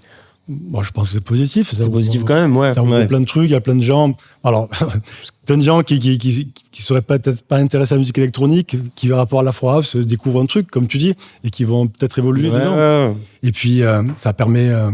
c'est devenu plus accessible. Avant, c'était un peu élitiste et les gens, ils comprenaient rien. Moi, ce qui me plaît, c'est qu'il y a beaucoup de gens et beaucoup de jeunes qui reviennent à des trucs basiques. Par exemple, Fol Amour, c'est pas du tout mon répertoire, mais quand tu vois ce qu'il fait le mec... il joue la musique, et c'est des jeunes. Incroyable. C'est des jeunes, comment tu peux connaître France Gall, qui fait sur France Gall quand tu as 20 ans? Ça veut dire que tu l'as entendu par tes parents, peut-être, et que tu t'es fait une idée. Et si tu aimes ça, tu vas danser. Quand j'avais mixé pour la Biarritz, il a mixé après moi, c'est-à-dire qu'il y avait il y avait moi, pour l'amour, moi je connaissais pas, Marc Maya qui mixait derrière, et il y avait l'Italien aussi. Et quand moi je vois les mecs qui dansent sur les montées, je jouais à Hello, moi, qui jouent, qui ça cogne, et que quand il y a Fol Amour, ils chantent et là, les mêmes. Je te jure, ça fait chaud au cœur. Avec tout ce qui se passe, que tu entends aux infos, tu vois les jeunes, soi-disant. Des presses, que des agressions, des machins, que maintenant on n'a plus de valeur de respect. Tu vois des jeunes, qui chantent respectueux et tout. Tu vois ça c'est. Tu te dis, putain, c'est pour ça qu'on fait ça aussi. Il y a des bons, c'est pour ça qu'on fait ça aussi. Au final, c'est un cycle. C'est un cycle. C'est un cycle. C'est comme la mode, comme les fringues. Les pattes d'Ef, c'était mes parents, c'était drôle. Ça reviendra. Après, ça s'applique en fait à tous les styles, même le rap. Oui, bien sûr. C'est tout le temps. Mais quand même, cette musique électronique, ça a été c'était une révolution en fait dans le monde entier, dans le monde de la musique. Le truc, c'est que avant de faire de la musique, il fallait être musicien. Ouais, c'est ça. Je sais pas jouer. Après, pour être DJ, il faut savoir mixer. Et pour faire du son, il te faut un ingénieur machin. Et d'un coup, tu as des home studios tu connais un peu les logiciels, et il y a des mecs, ce que je disais, Saint-Germain, il était musicien, et il a fait des morceaux, on l'a demandé de venir mixer. Ça, ouais. Et d'un coup, ça ouvre des portes à des gens, enfin, à la masse, quoi. Et je pense que c'est bien, parce que ça peut faire que du bon. C'est ça peut faire découvrir de nouveaux talents. Et puis, si tu n'aimes pas l'afro house, tu vas te trouver, quoi. Tu vas Forcément. te diriger vers autre chose. Ouais. Et puis, il y a du bon dans tous les styles, tu vois. Oui. Mais moi, c'est les chichis qu'on fait. Ouais, non, c'est ça. Ouais. Là, on découvre, mais ça a toujours existé, ce son. C'est comme dans tous les mouvements, que ce soit même politique ou quoi. Ouais, c'est pareil. Les gens qu'on voit en parler, c'est ceux qui en fait qui en parlent le moins bien au final. Ah ouais. Donc, voilà. Donc toi, pour la suite, maintenant, ton rapport au monde de la nuit, il est comment? Parce que maintenant, t'as une reconversion. Oui. En fait, j'ai raté le coche au niveau de la prod. C'est Ok. quoi, expliquer. Donc, je compte sur toi. En fait, moi, déjà, il fallait avoir de la prod. Et il y en a plein qui me l'ont dit, qui m'ont dit, fais de la prod. Les Bob Sinclair, les Guetta, vas-y, Claude Monet, le label. Même un des Deep Dish, il m'avait dit, il faut faire de la prod. Charam. Et Charam, les Deep Dish, ils sont tout le temps avec Berouz, c'est un Américain qui était venu plusieurs fois et qui me disait, pourquoi tu fais pas de la prod? Lui, il fait de la prod, mais il n'a pas fait de tube. Il connaît le monde entier. Bon, il connaît le Deep Dish, mais il est bon. Et il me dit, il faut que tu fasses de la prod. J'étais au bazar. Et moi, j'ai commencé. Ça me casse les couilles de m'enfermer, de faire les trucs. Ouais. J'étais pas avec les bonnes personnes. C'est ce que j'avais expliqué. On commençait des projets tous les lundis et c'est la vague électro dark. Et à chaque fois, le projet il partait sur du dark. Ok. Et moi, j'ai fait un morceau avec un mec. Je suis parti à Ibiza quand je suis revenu. Mais tiens, je l'ai fini. Rien à voir. Non, j'ai décroché. J'ai jamais été avec les bonnes personnes. Plus moi qui sais pas me servir des trucs. Ça peut démotiver en fait. C'est comme quand tu veux mixer, qu'au Vini tu n'y arrives pas. Tu dis c'est bon, c'est pas. Mais j'ai raté le coche parce que j'avais tous les contacts pour pouvoir sortir après. T'avais ce qu'il fallait. Quand tu mixais, ça le faisait à chaque fois. Ouais, et puis j'aurais fait je sais que ça va me la péter, mais si j'avais été au niveau vraiment international, ça l'aurait fait, quoi. Parce que j'ai le caractère. Après, il faut avoir le caractère aussi. C'est les mecs, c'est des têtes de con, tu vois. De toute façon, même moi, quand je parle avec tous les gens qui me parlent de toi, ils me disent, ah, t'es le fils de Fab, alors t'es le mec gentil, souriant. Je me la pète pas, tu vois. Non, mais fait mon truc. Même à moi, ça m'a ouvert plein de portes que tu sois comme ça, parce que du coup, les gens, ils disent, on a envie d'aider par rapport à toi, parce que t'as toujours tendu la main. On dira pas les noms parce qu'on s'en fout. Des mecs qui étaient en place en même temps que moi, des têtes de con, on n'entend plus parler. Parce que les mecs, quand ils veulent revenir, les mecs, ils se rappellent comment ils étaient, tu vois. Mais ouais, non, c'est ça. Tu peux me trouver des dates, t'inquiète. Qui était sympa, voilà. C'est ça. Ouais, voilà, c'est un bon souvenir. Et donc, du coup, toi maintenant, c'est fini ou non, je encore continue. Non, j'ai encore sous le pied. Je vais pourrir sur scène. Non. Après, moi, c'est avec toi. C'est par rapport à toi.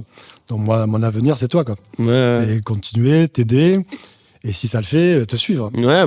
Lâcher ce que je fais là, et te suivre. Et il y a la place. Il faut y croire. Il faut être patient avec l'ON. Vous êtes un collectif. Moi, j'avais pas tout ça. À notre époque, il n'y avait pas ça. Vous voulez, votre force, c'est ça, c'est qu'il n'y a pas que la musique.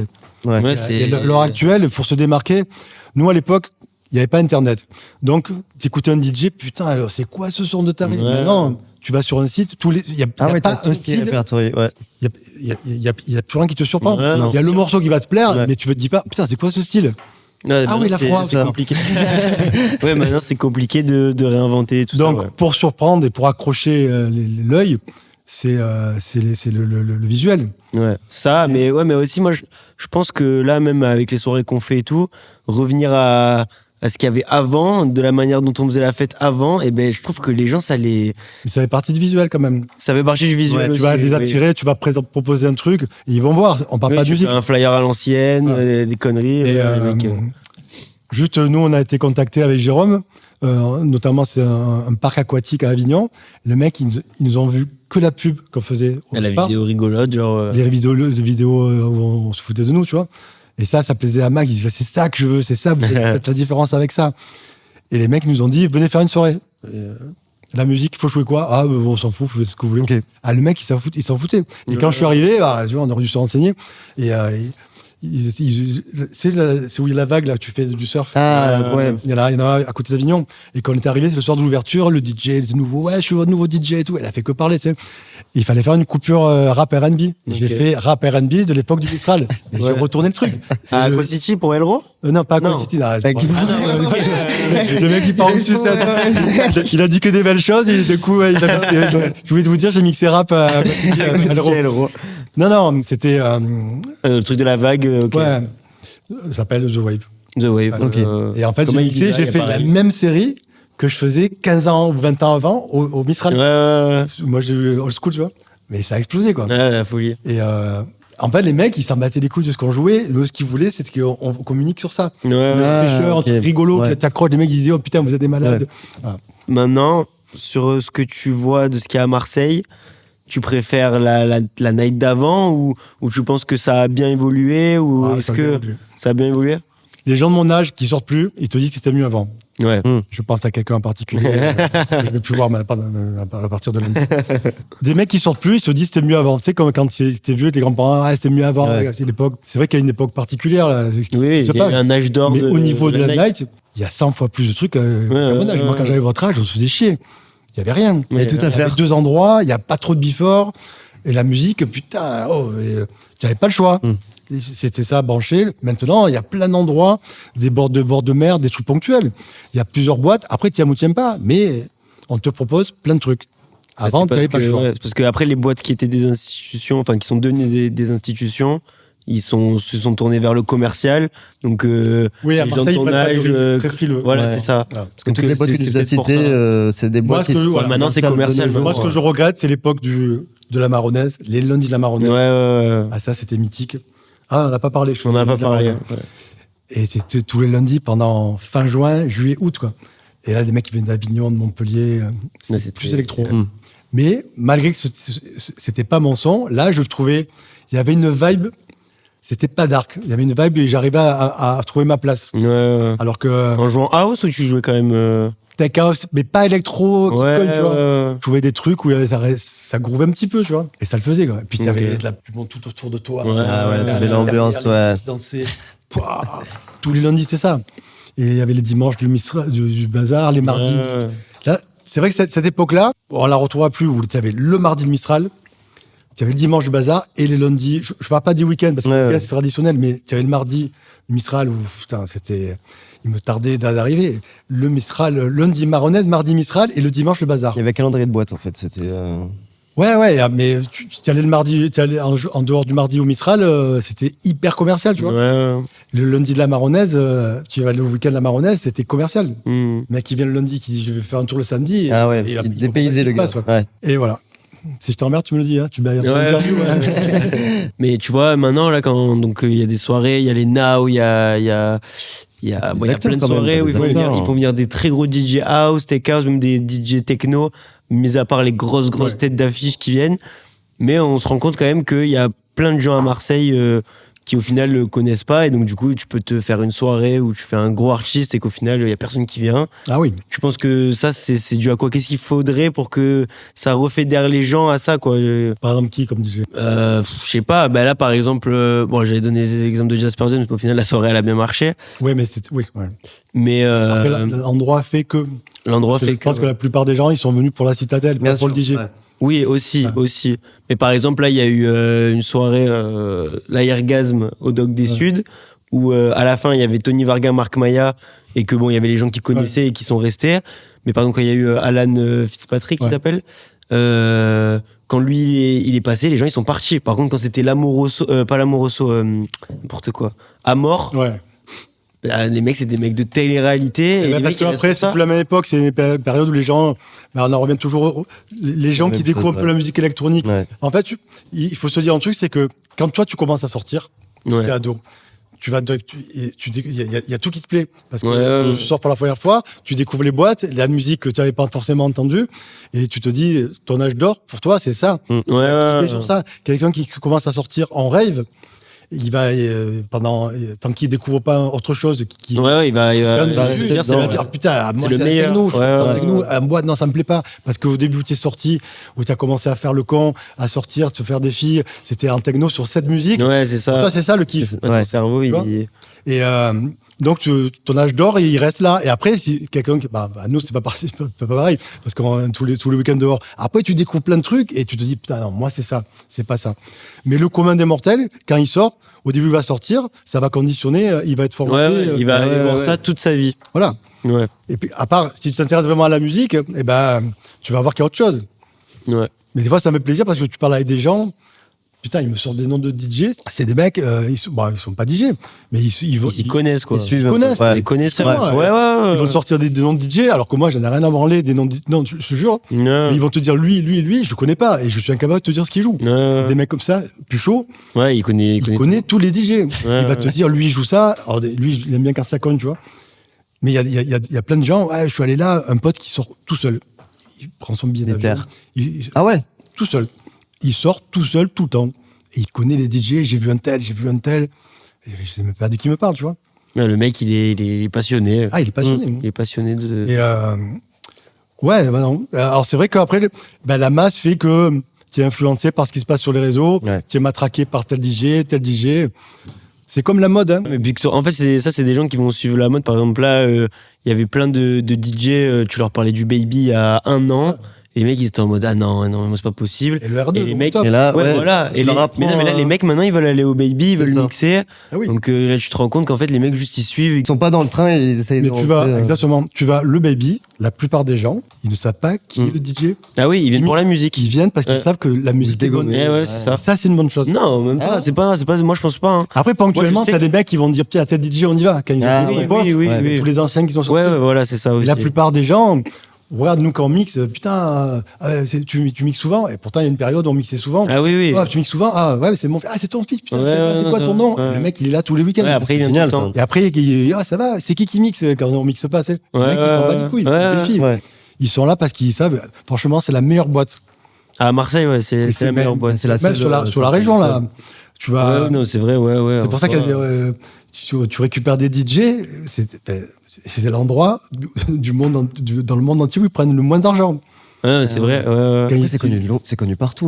Oui, mais bon, après, c'est parce qu'il y a Jérôme et qu'en Mais- fait, vous avez laissé Non, mais- une super image à ces mecs-là quand Oui. vous les avez fait venir Et déjà. avant, il faut être honnête, avant Sam, Ouais. il a accroché avec tout le monde, il avait fait Octavoine, il avait fait plein de DJ. Ah oui, ok, ouais. Tromer, c'est son pote. Ok. Ouais. Il y a plein de DJ, c'est devenu ses potes. Après, quand il les faisait venir, même avant nous, hein, ils s'en occupaient bien. Donc, les Ouais. mecs, ils ont une bonne image. Ça, l'accueil, c'est le plus important.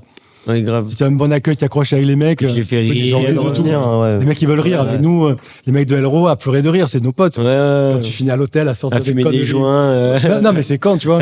Quand Marc Maillet m'avait dit, tu parles espagnol. Je sais pas pourquoi. Après Toulouse, avec Max et Marc, il me dit, Max me dit, hablas espagnol. Je dis, mais non. Si, hablas espagnol. Mais non. Je dis, mais qu'est-ce que ça craqué ou quoi? J'ai parlé. Marc Maillet, il était là. Il attendait, c'est. Je dis, mais je parle pas espagnol, Marc, mais je parle pas espagnol. Il fait, non. Je lui dis, no habla espagnol. Et Marc Maillet, il fait, si, un poquito. Mais c'est des conneries, tu vois, mais les mecs, le lendemain, tu vas au resto, Ouais, ils tu s'en vas ramener à rappellent. l'hôtel, tu vas les chercher à l'aéroport, tu passes du temps sur la route, il y a un lien qui se crée. Bah ouais. Mais c'est comme là, quand on a joué avec Jasper et tout au Baby, on a rigolé avec lui, mais il s'en souviendra de nous. Exactement, genre. c'est ça. Il s'en souviendra. À l'inverse, il y a le mec avec qui tu passes beaucoup de temps et qui se rappellera pas de toi. Ouais. C'est Rich Ahmed, parce que le mec, il s'était déchiré que. Ah oui, Pas que c'est du vrai. bien. Ah ouais. Le mec, on l'a ramené et On tout, l'a c'est ramené, impossible ils qu'ils se souviennent de fou. nous. Mais il y a des mecs comme ça, tu n'auras pas le lien parce qu'ils sont. Ils sont pas là. perchés. Ils sont pas là. Ils sont pas là. Tout simplement. Et tu en as avec d'autres avec qui tu peux pas discuter, quoi. Et ça, c'est chaud. ça. Ah, des têtes de cons. Hein. Ouais. Moi, ça m'est Ah arrivé. Il n'y en a pas eu beaucoup, mais des têtes de cons. Ouais, des fois, ouais, ça arrive. Et quand tu les laisses dans leur point, c'est bon. Moi, quand j'étais au bazar, j'ai tous les meilleurs DJ du monde, à part 2 qui vont casser les couilles, ça va rien changer, quoi. Ouais. Non. Garde une bonne Mais image. c'est bien quand tu crées quand tu les revois ailleurs, que les mecs ils te reconnaissent. Ça, c'est Ouais, top. oui, C'est-à-dire c'est que incroyable, ça. il a passé Ouais. un bon moment. Ouais. C'est comme le DJ, quand il y a des gens, putain, Fab, c'était bien à l'époque du bazar, ah, tu nous as régalé. Je suis pas en train de me dire, putain, je suis le meilleur. C'est que j'ai partagé ma passion. Ouais, non, ça. Avec des gens que je connaissais Ouais. pas. Tu fais ce métier pour ça. Et c'est pour ça que les gens, style Afro House, ou je vois pas ce que tu partages. Bon, Ok, bah c'est. On est bon? on a Ouais, on est pas a mal, fait hein. le tour. Bon, c'est pas bah, mal. bravo. Ouais, c'est nickel. On est Merci arrivé à à toi. ça. On a Merci à kiffé. toi. Ouais, trop bien. C'est bien. Bon, en tout cas, merci d'avoir suivi ce premier épisode. Merci à vous. Merci à Fab. d'être Merci venu, pour d'avoir l'accueil. participé. Mm. Merci. C'est très, très sympa. C'était l'histoire de la night marseillaise. C'est ça, on cool. a fait une petite introduction à ce qui va être fait plus tard. On a voulu commencer par Fab qui avait un beau pied dans ce milieu. Ouais, c'est parce C'est un que peu marqué, c'est lui qui nous a fait rentrer C'est dedans. ça. Donc Mmh, c'était c'est ça. important de Pour nous, commencer par toi. Bah, Succession. Succession C'est la is suite. coming. En tout cas, merci, abonnez-vous. Allez.